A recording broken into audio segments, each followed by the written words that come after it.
The Great Demon Lord and the Children of Olympus by Sea of Mountains. Chapter 9. Ah yes, a cookie-selling Gorgon, E.H. Percy opened his eyes. The last thing he remembered was... Wait, what was the last thing he remembered? Well, nothing mattered now as his instincts immediately flared up and sidestepping to reveal a large talon where he stood, mere moments ago. Tracing the talon along the arm and back to the owner, Percy was met with an otherwise normal-looking lady holding a tray of cookies wearing an employee dress. "Hello, boy. Would you like some cookies?" Another woman who looked quite similar to the first, wearing the same dress, appeared behind the first. She had a smile that could somewhat be called passive-aggressive, although leaning further to the aggressive side. Bam! The events of the past couple of days came slamming into Percy just as the woman who stood behind the one with the tray suddenly came, clawing viciously at him. Ah, that right, Percy had woken up at a place called the Wolf House, with no memories of anything before. Apparently, he was the child of a god and a human and therefore needed a test. Well, that was what this giant wolf goddess named Lupa told him. She had also told him to head towards the San Francisco Bay Area after deeming him worthy with the test. Not really a test as it was a battle to the death. Yes, a battle to the death with an unarmed man and a giant immortal wolf. Seems legit. Luckily, by habit, one that Percy had no idea where it came from, he reached into his pocket and uncapped a bronze pen. Percy did not question where the pen came from or why it was in his pocket, but he felt infinitely grateful for the moment he uncapped it. Anaklusmos, the 3-foot bronze sword showed itself once again. Percy then charged towards the wolf goddess with skilled footwork and practiced thrusts. Inevitably, as he was facing a god, he ended up getting slashed by one of her claws that rested at the ends of the wolf's muscled limbs. Percy reflexively raised his sword to block the hit. Where the reflexes came from, he had no idea, but the power from Lupa's slash easily crushed his defenses and came in contact with his chest. Yet instead of deep red marks being engraved on Percy's chest, it was Lupa who jumped back and slightly won at the sensation on her paw. As she recovered, she walked back up to Percy with a composed aura, no longer releasing bloodlust. She had apologized for suddenly getting serious, then said something about Percy being okay if he had swum in that river. Most of her words flew in and out of Percy's brain. The only he caught onto after Lupa, figuratively, kicked him out of the wolf house were the instructions. Well, along the way he met the bargain mart employees. Every time Percy cut them with his sword, they dissipated into gold dust, but not long before they reassembled themselves yet again. What the hell were they anyway? Actually, what was Percy himself? The various attempts that the employees had made at him with their claws were only bounced back like they had hit steel. These questions ran around in his head just as fast as he ran away from the employees, all the while heading to the place where the wolf told him to go. And why was he listening to a talking wolf exactly? Percy questioned himself more, but it's not like he had anything else to do seeing as he had amnesia. Stuck in a stalemate of neither side being able to incapacitate the other, Percy inched his way towards the San Francisco Bay Area, constantly chased by the employees. Boy, there is no use running away from the Gorgon sisters, especially after you killed our baby sister. The employee carrying the tray of cookies screeched at Percy. Yeah, that one had been screaming all sorts of nonsense at Percy ever since he had met them. What the hell was a Gorgon anyway? Well, apparently, as Percy had concluded, a Gorgon was something with a hairdo of snakes with reptilian limbs and bat wings. Still, he also found it strange that nobody else on the street noticed the strange features of the sisters, much less made the initiative to help him. Left with no choice but to run and defend against the continuous barrage of attacks, he did. Even after experiencing a rush of adrenaline, one that those who faced death experience, and crushing the sisters with a car, they didn't die. Neither when Percy had thrown continuous barrages of bowling balls at insane speeds. Even stranger, a figure would sometimes appear in and out of the corner of his eye. Percy paid no mind as he mainly focused on trying to protect himself from the seemingly immortal Gorgons. They did disintegrate, but they always respawned. His only path to safety was to fight. Or could he negotiate with them? Hey, it clearly looks like we can't harm each other, so why not stop? Percy turned around and shouted, but not before he had to block another slash from the red-headed Gorgon sister. TCH, bullshit, and you know it too. Your Achilles heel. It will only be a certain amount of time before we find it. The one who had slashed Percy and continued to slash at him, replied. Yes, yes. Euryale. Get him? Revenge for killing Medusa, the blue-haired Gorgon cheered. Well, the answer for negotiation was a big fat no, but that wasn't the point here. What the hell was an Achilles heel? Percy was pretty sure his heel was fine. Also, he had killed one of these Gorgon sisters before. How the hell did he manage that? Because clearly, they seemed to be immortal. Seeing the confused face of Percy, Steno started taunting him again. Haha, you must be confused. Let me see. I wonder what you're confused about. Huh? I got it. You must be thinking if we're immortal then how did poor Medusa die? Well, the answer is we now have Master Gaia on our side. We are incomparable now. Stop, puny mortal. Shut it, Steno, she is going to get mad. Well, less taunting and more of giving away apparently important information as her sister. Euryale quickly tried her best to stop Steno while attacking Percy at the same time. What? But I am quite certain I have never killed some snake lady, Percy muttered under his breath, but to the non-human ears of the Gorgons, they were easily able to catch wind of what he was saying. TCH, you two seem quite immortal to me anyway. Haha, calm down sister. I'll answer you, half-blood. With the doors of death open we can never be killed, Steno announced to Percy again. Doors of death. Percy thought the name itself sounded like a bad premonition, but to make it worse, it seemed like it was something that was supposed to be kept top secret according to Euryale, who berated Steno yet again. Oops, I guess I forgot. Anyway, would you like to have some cookies? They're half off, you know, Steno asked in her sickly sweet voice again. Needless to say, Percy chose to bolt away faster. The two Gorgons kept at this, following Percy whenever and wherever he went. Yet occasionally, Percy was able to lose them. Past corners of buildings and heavy traffic of all sorts. Still, the sisters had managed to sniff him out according to the blue-haired lady. Just like right now, Percy was able to escape from their line of sight, but he knew he didn't have long before the Gorgons would find him anyway. Well, he would soon arrive at the destination the wolf goddess told him to go to. In all honesty, it was a gamble. It's a very real possibility that there would be nothing at the end of the directions that Lupa had given. Yet his gut feeling told him to trust the large wolf, so he did. Leaping past a fence and skipping through the shadows of an overarching highway, Percy momentarily disappeared from the Gorgon's view.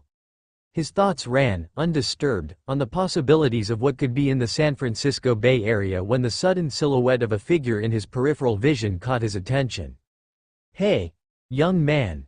An old lady who was seemingly sitting by the base of one of the supports for the highway called out to Percy, "Could you help this old lady out here?" Strange. Wasn't that a man's figure? You see, my bones are fragile and my muscles have frozen, but I must get to the hills over there.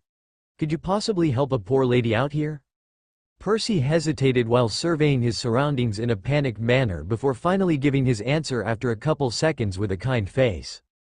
Of course, Percy crouched down to let the lady, who on closer inspection wore a crap ton of all sorts of pendants and amulets, climb onto his back so he could carry her to the distant hills where she pointed towards.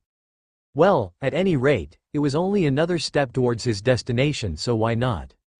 Ma'am, please hold on tightly. I will be running as fast as possible, Percy warned the hippie lady. The name's June. Of course, you can't be caught by the Gorgons, no? The old lady raised an eyebrow with an amused look while Percy looked at her with a questioning face but began running again only to hear Steno again. Kya, there he is. Hey boy, are our cookies that bad? Steno asked with a dramatic face all while she and her sister ran, ever creeping towards Percy.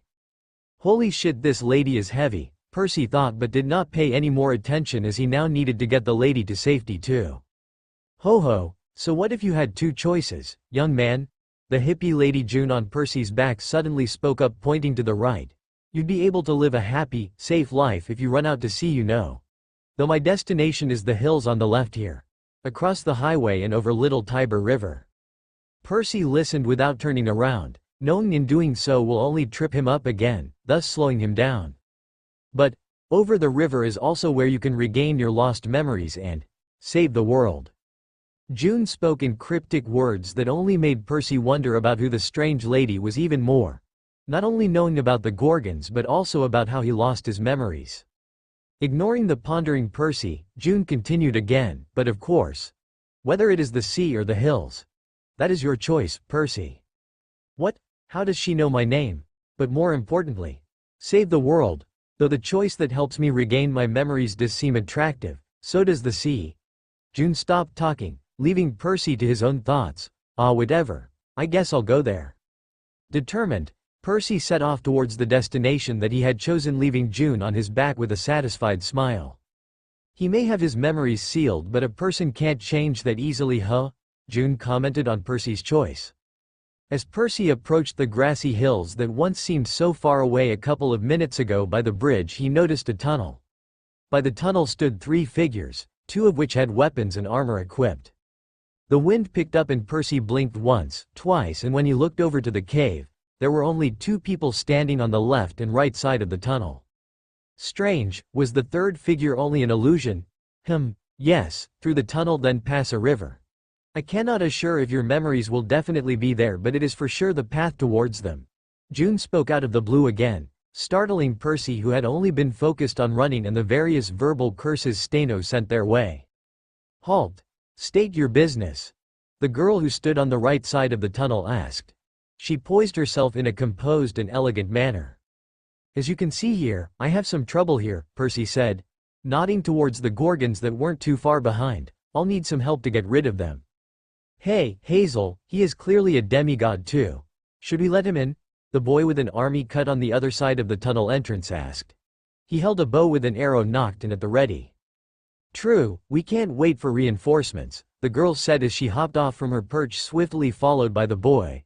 We'll keep them busy. You get to the end of the tunnel and past the river to warn our friends. But Hazel, the river, the boy began. Butts are for sitting, the girl, now Hazel to Percy from what her friend called her, ran up to block an incoming talon from the red-headed Gorgon. Euryale. TCH, snakehair. A Gorgon, never thought I'd live to see one. The 2 guards fought with great skill from what Percy could tell as he ran away, his vision darkening from the lack of light. Yet, no matter how skilled they were, they still could not attack the Gorgons with as much force as Percy could, as they lacked skin like his. Protection of oneself still came first. Step by step the girl and the boy were slowly pushed back. Hazel abruptly turned to the boy and gave him a nod, which he returned, and the 2 retreated to follow Percy in front.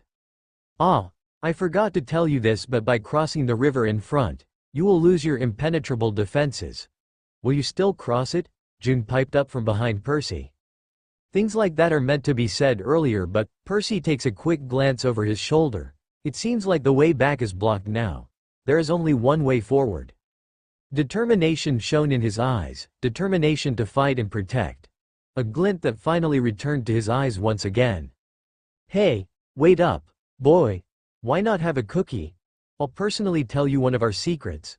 Steno suddenly asked again, though rather maliciously. Hazel scoffed as she blocked another swipe of their talons as the boy shot off a pair of arrows that hit Euryale square in the forehead. Unfortunately, the Gorgon simply sneered as she pulled the nuisances out of her head. The light at the end of the tunnel grew larger and larger with each brisk step of the half-bloods. As the light spread out to fill Percy's entire view, in front of him flowed a river. It rushed and swirled in cold torrents along its path. So, young man, are you willing to cross it? You will be vulnerable again? There is no time for questioning or regretting my actions now. Percy advanced into the freezing river, carefully making sure that he wouldn't slip, but it was unneeded. An intimate feeling washed over the half-blood as he submerged his legs into the water.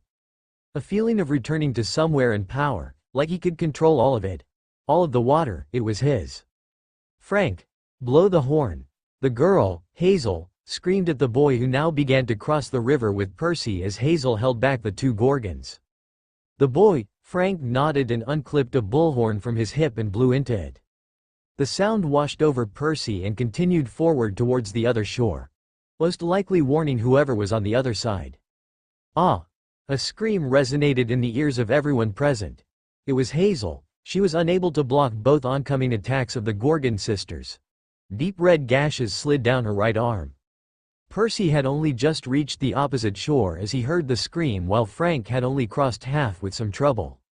"Please make your way to safety from here, June. I am sorry I dragged you into this." Percy apologized as he set the hippie lady down on the shore. He turned around to prepare for the attacks of the Gorgons but was stopped by June.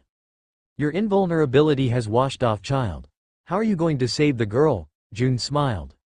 "I have power here, I can feel it. It feels like I've been given something that I had lost." Yes, Percy felt it. An instinct that told him he had power over the gushing waters of the river. Boom! June smiled further. It is impossible to change a person at their roots after all. Haha, don't you want to heal this girl? You know, the blood on our right side heals. But the left side kills. Ha ha ha. Staino, who had gone in for a strike to kill Hazel, screamed but was instead hit with a fist before she could make contact with Hazel. A giant's fist of water. The torrential river of Little Tiber swirled upwards and formed two fists. Frank's surprise when he had appeared on the safe shore was immeasurable. After all, wasn't he just struggling to cross Little Tiber a few moments ago? Well, he was until the waves carried him ashore and healed. Frank marveled at Percy's power to control the water with such precision. Holy Neptune! Frank muttered under his breath as he watched the fight, stunned. Following up with his punch to Staino, Percy grabbed the shocked Euryale with his free hand. Making sure that Hazel was free from Staino's grasp, he then sent another wave to pick up Hazel, and with a glow of green, the crimson furrows disappeared without leaving any blemish or scar of any sort. Now resting on the shore beside Frank, Hazel too watched Percy fight in awe. The water of the Little Tiber River was completely at the mercy of Percy. The fists of water repeatedly punched and attacked Staino, who was trying her best to release Euryale, drowning in the water of the river, unable to escape from Percy's control.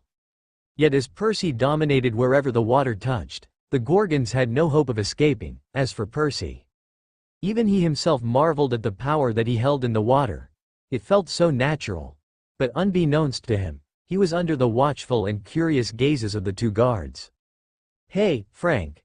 Isn't that the power of Neptune?" Hazel questioned Frank, but to her surprise, it was not Frank who answered but rather the old hippie lady who Percy had been carrying. "Yes, that is most certainly the power of Neptune," she said with a cryptic grin. "Ah, forgive me. My name is June." "Yes. Nice to meet you, June," Hazel said hesitantly. Hazel. Frank. Report the problem." A girl with her long black hair held back in a braid shouted at the two wed demigods. She wore a full set of armor complete with a red cape. Behind her followed a squadron of other demigods all decked out in similar armor though without the cape. Neither Frank nor Hazel had the time to answer when the leader of the squad looked up speechlessly at the two Gorgons in Percy's grasp. Not exactly Percy's grasp per se, but close enough. "You two. Where in the world did you find a son of Neptune?" She breathed quietly, having not yet noticed the hippie lady standing off to the side. Frank and Hazel, just remember about the girl, turned around in a hasty manner and bowed. "The half-blood," Hazel began but was cut off by an ear-piercing scream that resonated from the direction of the river. Facing the river, everyone present, except for June, froze in place with shocked faces. From the moment Percy summoned the fists of water, it hadn't been much of a fight. Now he just had to finish the two Gorgons for good. With a feeling of warmth coursing through his body, despite the freezing temperatures of the river, Percy ripped and tore the Gorgons apart, letting the golden dust dissipate into the depths of the river. Hoping that that was the last of the Gorgons, Percy headed back to shore where he was met with waves of surprised faces. Though the surprise grew on their faces when they watched as the old lady walked up to Percy. "Haha," June chuckled as a soft golden glow surrounded her. "It seems like the right choice has been made." The caped girl, noticing the old hippie lady who was now a youthful woman with flowing black hair, kneeled and bowed, followed by the others of her group, leaving a confused Percy the only other one standing. "Rise, I have only come here to deliver this demigod here. He will be of great help in the future." The woman motioned to the still greatly confused Percy. "Ah, yes. You do not have your memories. Well, I am Juno, the patron goddess of Rome. May I ask if the demigod there is perhaps a son of Neptune?" The girl, still in a kneeling position, asked. "Yes, he is a son of Neptune. You all may stand, Juno addressed Reyna, then turned towards Percy, putting both hands on his shoulders. You want your memories, don't you? You want to save those in the whole of your heart, right? Percy nodded. So he was right, something within his heart was missing. Blurred faces of people he cared about, he wanted them back even though they were all strangers to him, for now, that is. You will feel pain, misery, and loss beyond anything you've ever known. But you might have a chance to save your old friends and family. Will you take the chance? Juno asked once again. This time, Percy answered not with a hesitant nod but a resolute reply. He wanted to return to where he belongs, his home. Not just the water but where the people he knew were. All right then. Son of Neptune, travel forward fearlessly with the demigods here, and one day, everything will come back to you. Juno dissipated into glowing golden motes, quite unlike that of the Gorgons, with her last words to Percy.